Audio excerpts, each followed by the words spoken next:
Hi friends, welcome back my channel. இந்த video நீங்கள் first time பார்க்குற மாதிரி இருந்தால் மறக்காமல் நம்ம சேனலை சப்ஸ்கிரைப் பண்ணிடுங்க. அப்படியே பக்கத்தில் இருக்க பெல் பட்டனை கிளிக் பண்ணிடுங்க. அப்போ தான் நம்ம போகிற டெய்லி நோட்டிஃபிகேஷன் உங்களுக்கு வரும். வாங்க வீடியோக்குள்ளே போகலாம்.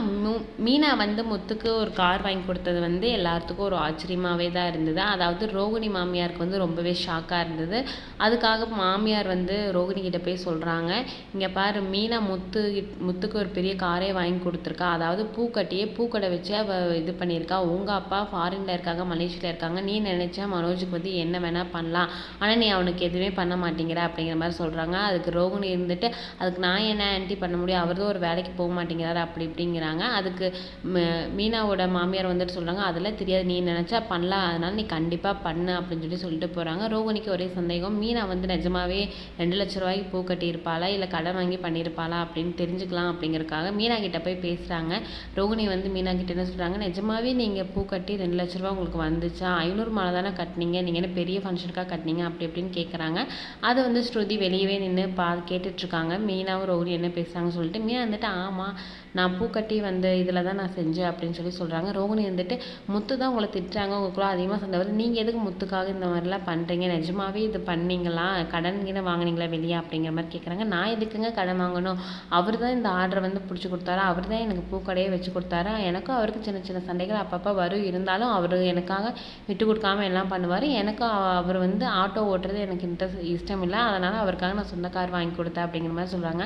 மீனா கொஞ்சம் கோபம் பேசுகிறோன்னு, நான் அதுக்காக சொல்லலை மீனா, நீங்கள் நிஜமாவே வாங்கி கொடுத்தீங்களா, நிஜமாவே உங்களுக்கு அமௌண்ட் இவ்வளோ கிடச்சிதா அப்படிங்கிற மாதிரி கேட்டேங்க. அதுக்கு ஸ்ருதி ஏன் அவங்க வாங்கி கொடுக்கக்கூடாது, எனக்கும் ரவிக்கும் கூட தான் அடிக்கடி சண்டை வரும், ஆனால் நாங்கள் அதை அப்போவே சரி பண்ணிடுவோம், அதே மாதிரி தான் முத்துவும் மீனாவும் நினைக்கிறேன், உங்களுக்கும் தானே அந்த மாதிரி சண்டை வரும், சரி பண்ணிடுவீங்க அப்படின்னு கேட்குறாங்க.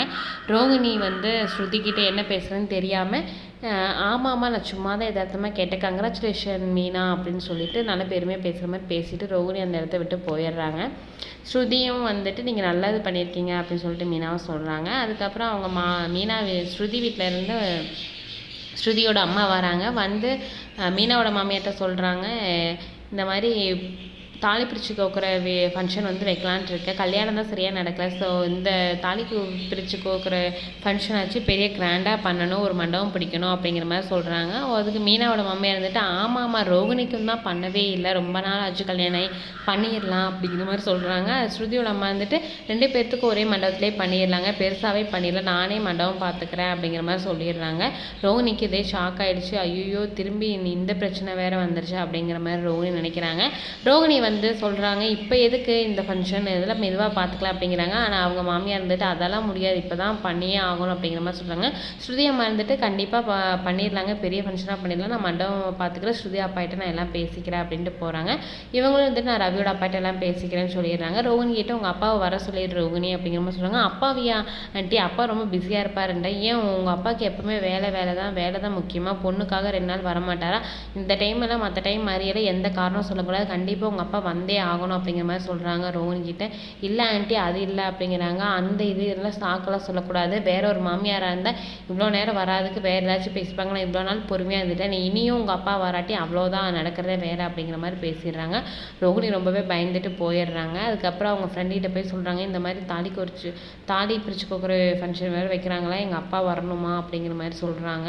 என்னடி சொல்கிற அப்படின்னு சொல்லி ஃப்ரெண்டை கேட்குறாங்க. ஆமாம், என் மாமியார் முதல் மாதிரி இல்லை, இப்போ எங்கிட்ட மீனாவுக்கிட்ட கூட இப்படி பேசுகிறது, அதை விட மோசமாக பேசுகிறாங்க, அவங்க பேர் பார்லருக்கு மாற்றிட்டேன்னு சொன்னதுலேருந்து அவங்களோட இதே சரியில்லை, எனக்கு பயமாக இருக்குது அப்படிங்கிறாங்க. இப்போ வேறு இந்த ஃபங்க்ஷன் வேறு சொல்லுங்க, என்னை பற்றி உண்மை தெரிஞ்சிருமான்னு எனக்கு பயமாக இருக்கா அப்படிங்கிறாங்க. அவங்க ஃப்ரெண்டு இதுக்கே இப்படி பேசுகிறாங்களோ, உன்னை பற்றியோட முழு உண்மையும் அவங்களுக்கு தெரிய வந்துச்சுன்னா அவங்க என்ன பண்ணுவாங்கன்னே தெரியல அப்படின்னு சொல்கிறாங்க. ஆமாம் அப்படின்னு சொல்கிறாங்க.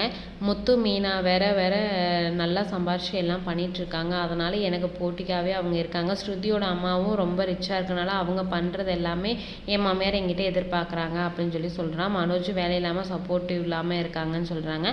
ஸ்ருதியோட அம்மா அவங்க அப்பாட்ட சொல்லிட்டு இருக்காங்க, இந்த மாதிரி பெரிய ஃபங்க்ஷன் பண்ணணும் சொல்லிட்டு. அப்போ தான் சொல்கிறாங்க, என்ன ஃபங்க்ஷன் வச்சு என்ன பண்ண போகிற அப்படின்ட்டு. ஸ்ருதியும் ரவியும் நேரத்தில் நம்ம வீட்டு வரக்காக ஒரு பிளான் வச்சுருக்கேன், ஃபங்க்ஷனில் பெரிய சண்டையை கூட்டி விட்டு அது அதுலேருந்து ரவியும் ஸ்ருதியும் நம்ம வீட்டுக்கே வர மாதிரி திரும்பி அவங்க வீட்டுக்கே போகாத மாதிரி ஒரு பிளான் ரெடி பண்ணியிருக்கேன் அப்படிங்கிற மாதிரி சொல்கிறாங்க. என்ன சொல்கிறாருன்னா முத்து வச்சு தான் இந்த கேம் விளையாட போகிறா அப்படிங்கிற மாதிரி சொல்கிறாங்க. ஃபங்க்ஷனில் வந்து ஒரு பெரிய பிரச்சனை உருவாக்கி நீ ஸ்ருதியும் ரவியும் வந்து அவங்க வீட்டுக்கு போகாமல் நம்ம வீட்டுக்கே வர மாதிரி நான் பிளான் பண்ணியிருக்கேன் அப்படிங்கிற மாதிரி சொல்லிட்டு இருக்காங்க. அதுக்கப்புறம் முத்து ஆசையாக மீனாக்காக ஏதோ வாங்கிட்டு வராரு. அதை வச்சுட்டு மீனா கிட்ட வந்து கேட்குறாங்க. பால் ஆற்றிட்டு வரேன்னு சொல்லிட்டு மீனா போகிறாங்க. அவங்க அத்தைகிட்ட வந்து பால் ஆற்றி கொடுக்குறாங்க. அப்போ வந்துட்டு மாவெல்லாம் அரைச்சி வச்சிட்டியா அப்படின்னு சொல்லி சொல்கிறாங்க. ஒரு மாதிரி அதிகாரமாக பேசுகிறாங்க. அதுக்கு முத்து இருந்துட்டு ஏன் உங்கள் கையில் பூவாக பூத்துருக்குங்கிறாங்க. அதோட இன்றைக்கி எபிசோட் முடியுது.